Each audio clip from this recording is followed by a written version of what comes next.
Hello, my friends. Welcome to Adda 24/7 Regulatory Bodies and SO channel. I'm your interviewer and I'm here with a very important session. जी हाँ, session का नाम है score booster. देखिए दोस्तों, RBI या किसी भी बैंकिंग एग्जाम्स के पर्सपेक्टिव से कुछ ऐसे टॉपिक्स होते हैं जो कि बहुत ही ज्यादा रेलेवेंट होते हैं या फिर वो करंट अफेयर न्यूज में रहते हैं और उनसे रिलेटेड डिफरेंट एस्पेक्ट से क्वेश्चंस पूछे जाते हैं। फॉर एग्जांपल, आज के सेशन के लिए जो मैंने टॉपिक चुना है वो है स्मॉल फाइनेंस बैंक। बहुत सारे रिसेंट एग्जामिनेशंस में इससे क्वेश्चंस पूछे गए हैं, तो मैंने ये सोचा है कि क्यों ना इस पे एक सीरीज लॉन्च की जाए। अब इस सीरीज का कंटिन्यूएशन डिपेंड करेगा दोस्तों आप लोगों के रेस्पॉन्स पे।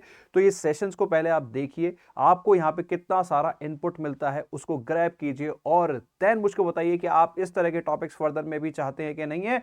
तो प्लीज एंड तक बने रहना बहुत ज्यादा जरूरी है। सेशन बहुत इंटरेस्टिंग है, स्मॉल फाइनेंस बैंक से रिलेटेड सभी कुछ एस्पेक्ट्स को डिस्कस करेंगे।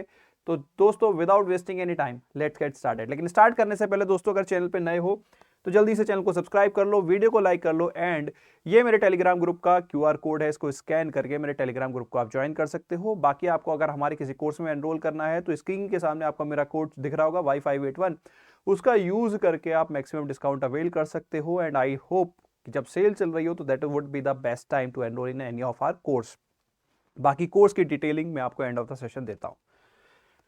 तो चलिए दोस्तों, बात करते हैं स्मॉल फाइनेंस बैंक्स के बारे में। शायद बहुत सारे बच्चों ने सुना हो, थोड़ा सा काफी कुछ आइडिया रहता ही है, लेकिन कहीं ना कहीं आज आप जब इस टॉपिक को पढ़ेंगे तो आपको लगेगा यार आज बहुत कुछ सीखने को मिला है डेफिनेटली।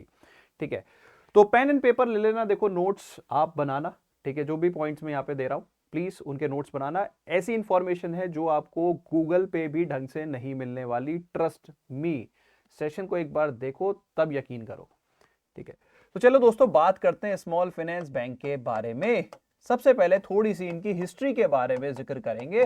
ठीक है, क्योंकि एक सबसे बड़ा कंफ्यूजन जो बच्चों के मन में आता है that is related to committee, है ना, कि कमिटी इस बैंक के पीछे कौन सी कमेटी है। तो कहीं ना कहीं कुछ बच्चे कंफ्यूज रहते हैं, नचिकेत मोर कमेटी, कुछ बच्चे कंफ्यूज रहते हैं उषा थोराट कमेटी। तो वो कंफ्यूजन मैं आज आपकी दूर कर देता हूं। देखिए 2013 में आरबीआई की एक कमेटी बनी थी under the chairmanship of Nachiket Mor. That was more related to financial inclusion. ठीक है, उस कमेटी ने कुछ रिकमेंडेशन दी थी base related to financial inclusion कि हमें कुछ नए तरह के बैंक्स बनाने होंगे, certain differentiated banks we have to form. अभी डिफरेंशिएटेड बैंक्स का क्या कंसेप्ट है, जो नॉर्मल ट्रेडिशनल बैंकिंग से डिफरेंट वे में काम करते हो। ठीक है, तो ये जो टर्म थी डिफरेंशिएटेड बैंक, ठीक है, तो ये कॉइन की थी नचिकेत मोर कमेटी ने। तो इसी की वजह से कहीं ना कहीं जो स्मॉल फाइनेंस बैंक का ओरिजिन ट्रेस किया जाता है वो नचिकेत मोर कमेटी के बेसिस पे किया जाता है। ठीक है, क्योंकि ये जो टर्म डिफरेंशिएटेड बैंक है, जो फाइनेंशियल इंक्लूजन जो कमेटी बनी थी, वो कहीं ना कहीं ये टर्म वहां से कॉइन हुई थी। तो दैट इज द रीजन कि कहीं ना कहीं नचिकेत मोर कमेटी से ओरिजिन ट्रेस किया जाता है। लेकिन लेकिन लेकिन बात यहां पे खत्म नहीं होती है।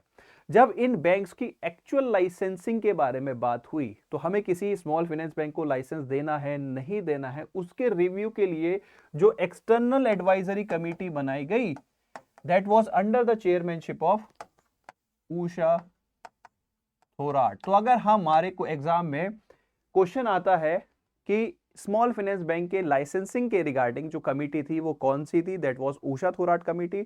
और इन जनरल पूछ लेते हैं कि स्मॉल फाइनेंस बैंक के एस्टेब्लिशमेंट के रिगार्डिंग या इसके बेसिकली फॉर्मेशन के रिगार्डिंग अगर जो कमेटी थी वो कौन सी रिस्पॉन्सिबिलिटी थी, तो कहीं ना कहीं इसका अल्टीमेट ओरिजिन नचिकेत मोर कमेटी ही आता है।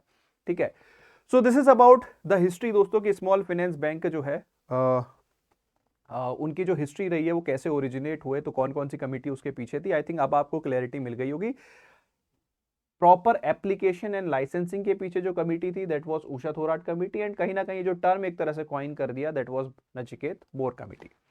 ठीक है, अब आ जाते हैं इसके बेसिकली ऑपरेशनल एस्पेक्ट पे कि अगर हमें एक स्मॉल फाइनेंस बैंक को एस्टेब्लिश करना है। चलिए, एस्टेब्लिशमेंट से पहले हमने वर्ड यूज किया डिफरेंशिएटेड बैंक। तो एक स्मॉल फाइनेंस बैंक एक नॉर्मल बैंक से कैसे डिफरेंट होता है, एक नॉर्मल कमर्शियल बैंक से कैसे डिफरेंट होता है, तो इसके बारे में बात करते हैं।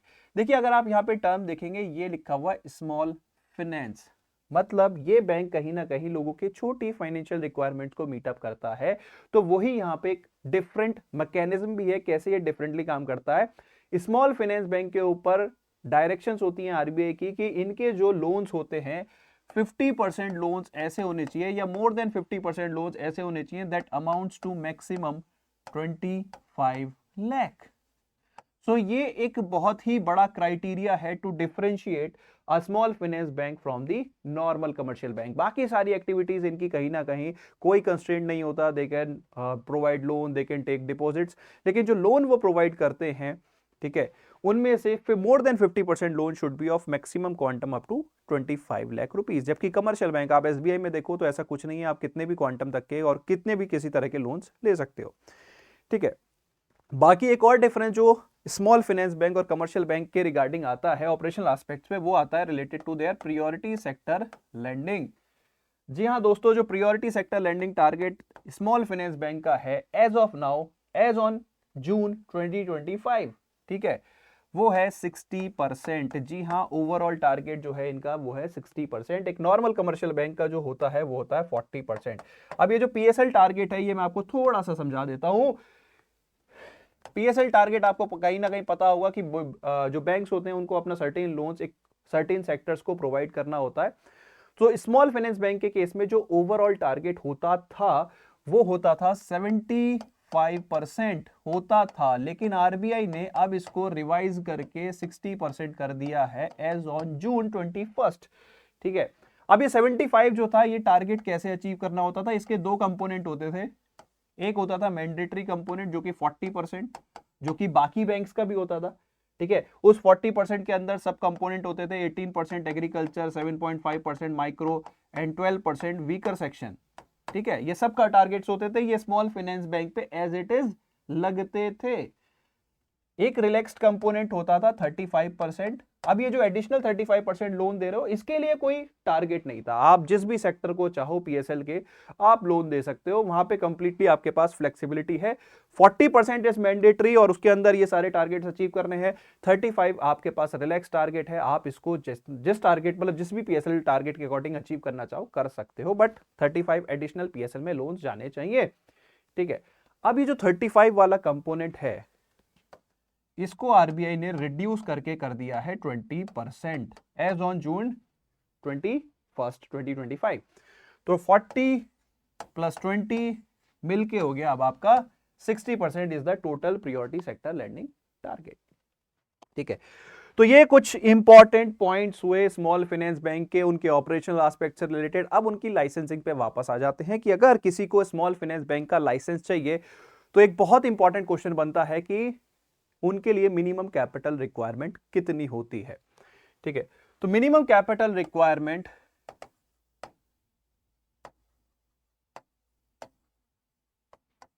For a small finance bank at the time of giving application is 200 crore, but if you want to get the business started, तो आपके बिजनेस स्टार्ट होने से पहले आपके पास जो नेटवर्थ या मिनिमम कैपिटल जो आपके पास होनी चाहिए that has to be 300 crore, ठीक है। तो इसलिए अगर आप पूछो मेरे से कि what is the current net worth requirement for getting the licence of the bank, it is 300 crore.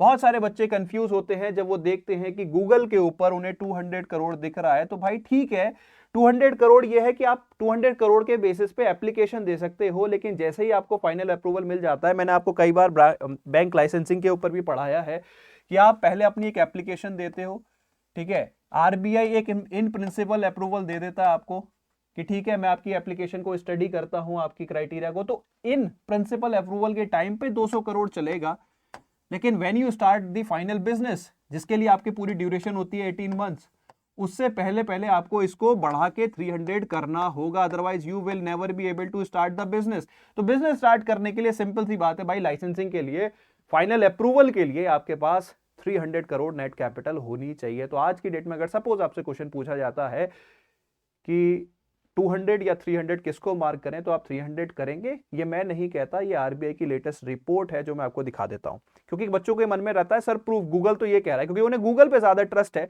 And Google पे डाटा, यार देखो गूगल क्या करता है, गूगल आरबीआई की वेबसाइट से रिसर्च नहीं करता, वो न्यूज़पेपर की जो पुरानी न्यूज है उनसे ही वो कहीं ना कहीं डाटा कलेक्ट करके एआई के बेस पे आपको प्रोवाइड करता है, ठीक है। तो यहां पे अगर आप आरबीआई की वेबसाइट पे चलोगे दोस्तों, तो आरबीआई की एक रिपोर्ट है जो अभी रिसेंटली पब्लिश हुई है, date February 27, 2025, which is report at a glance, sorry handbook on regulation at a glance. तो रेगुलेशन से रिलेटेड इन्होंने काफी कुछ बताया हुआ है। तो सिंपली अगर हम बात देखें लाइसेंसिंग ऑफ द बैंक्स, ठीक है, तो अगर आप देखो paid up net worth requirement condition for a universal bank it is 1000 crore, for a small finance bank it is 300 crore. अब कंफ्यूज मत हो जाना कि यहां पे लिखा हुआ अर्बन कोऑपरेटिव बैंक 12.5 से लेके 4 करोड़। तो बेसिकली क्या है कि देखो ये जो डाटा है दिस इज ओल्ड।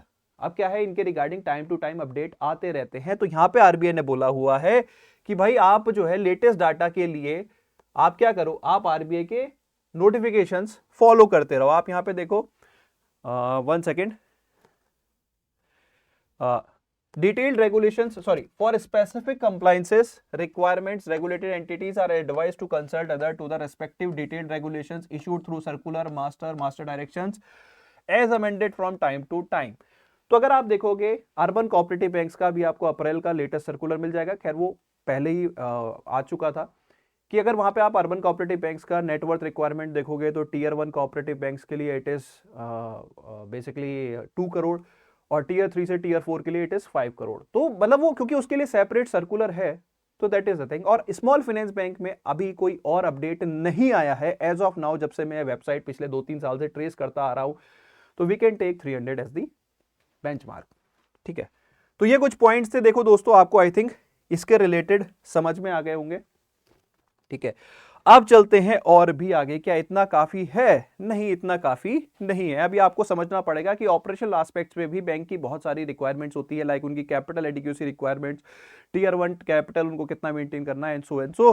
तो वो भी जरा बात कर लेते हैं, ठीक है। तो यहां पे अगर आप देखो एक क्वेश्चन खासकर स्पेशलिस्ट ऑफिसर एग्जाम्स में क्वेश्चन बन जाता है कि what is the minimum capital adequacy requirement, CAR या CRAR जिसको हम बोलते हैं, मिनिमम कैपिटल रिक्वायरमेंट जो है वो कितनी है? तो दैट इज 15%, ठीक है। उसी तरह common equity tier 1 capital they have to maintain 6% as a part of RWA, additional tier 1 1.5, minimum tier 1 capital 7.5, tier 2 capital उनको कितनी मेंटेन करनी है? 7.5। तो टोटल CRAR उनको मेंटेन करना है 15%। तो ये आपको पता होना चाहिए। इसके अलावा उनके ऊपर कोई कैपिटल कंजर्वेशन बफर एप्लीकेबल नहीं होता, काउंटर साइक्लिकल बफर एप्लीकेबल नहीं होता, ठीक है। तो ये कुछ इंपॉर्टेंट पॉइंट्स हैं जो आपको पता होने चाहिए। मतलब इनकी कैपिटल एडिक्वेसी रेशो या जिसको हम CRAR भी बोलते हैं वो कितनी है? वो है 15%। और इस 15% का tier 1 capital as a part of RWA कितना है? 7.5। और tier 2 as a part of RWA कितना है? अगेन 7.5। इनके लिए कोई एडिशनल कैपिटल कंजर्वेशन बफर नहीं होता, ठीक है। इसी के साथ साथ इनकी लिक्विडिटी कवरेज रेशो जो जनवरी 2021 पे थी वो है एज ऑफ नाउ 100%। सभी शेड्यूल कमर्शियल बैंक्स वगैरह जो हैं उनके लिए इट इज 100%। और 2026 अप्रैल ऑनवर्ड जो है we are expecting it to be increase to 105%।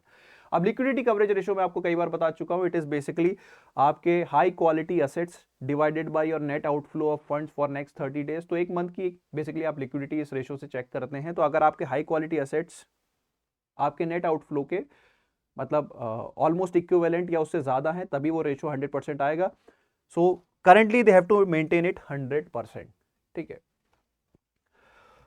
तो ये कुछ इंपॉर्टेंट पॉइंट्स थे दोस्तों जिन पे अक्सर क्वेश्चंस बन जाते हैं। बाकी PSL रिक्वायरमेंट्स में आपको समझा चुका हूं, दैट इज इट। तो आई थिंक दोस्तों आज आपको काफी कुछ सीखने को मिला होगा इस स्कोर बस्टर सीरीज में related to small finance bank. अगर आप चाहते हो कि इसी तरह से मैं और भी topic, for example next session जो मैं सोच रहा हूं that is on the payment banks, उसके बाद और भी मैं aspects different banking and financial market related aspects पे वीडियो बनाने की सोच रहा हूं। तो अगर आपको लगता है इस सीरीज को कंटिन्यू करना चाहिए तो कमेंट में मुझे जरूर बताना, और जरूर बताना है कि आज कुछ एडिशनल सीखने को मिला कि नहीं मिला। तो इसी के साथ सेशन कर रहा हूं रैप अप। सीरीज का कंटिन्यूएशन डिपेंड करेगा आपके रेस्पॉन्स पे। तो please do participate, do comment and courses की डिटेल दे दूं। देखो दोस्तों, अगर आप RBI या अदर रेगुलेटरी एग्जाम्स की प्रिपरेशन करना चाहते हो तो आपको हमारी वेबसाइट पे हमारे सारे कोर्सेज दिख जाएंगे। क्या करना है, आपको रेगुलेटरी सेक्शन में जाना है, ठीक है। मेरा एक सजेशन रहता है कि आप चाहो तो बैंक महापैक प्लस में एनरोल कर सकते हो। एंड गुड थिंग इज अभी चल रही है हमारी डबल वैलिडिटी, यानी कि अभी हमारी सेल चल रही है दोस्तों। ये वो कोर्स होता है जिसमें multiple regulatory and banking exams की कवरेज मिलती है at a very affordable price. One of the most affordable course in the market and the quality content, ठीक है। तो आप इसमें एनरोल कर सकते हो एंड कोड यूज कर सकते हो जो आपकी स्क्रीन के सामने शो रहा है Y581 फ्रॉम दी ऐप, तो आपको मैक्सिमम डिस्काउंट भी मिलेगा। एक एडवांटेज इस कोर्स का ये होता है कि देखो दोस्तों, सपोज हमारा एक अटेम्प्ट में नहीं हुआ, मैं नहीं चाहता कि ऐसा कभी मुझे बोलना पड़े, लेकिन क्या बार बार कोर्स को बाई करें? तो इसमें आपके पास जब तक वैलिडिटी है, जितने भी हमारे कोर्सेज आते हैं वो एड ऑन होते जाते हैं, जो कि ऐसा फीचर आपको मुझे नहीं लगता मार्केट में और कोई ऑफर करता है। ठीक है, so this is it guys, wish you all the very best, thank you so much, bye bye, take care, have fun.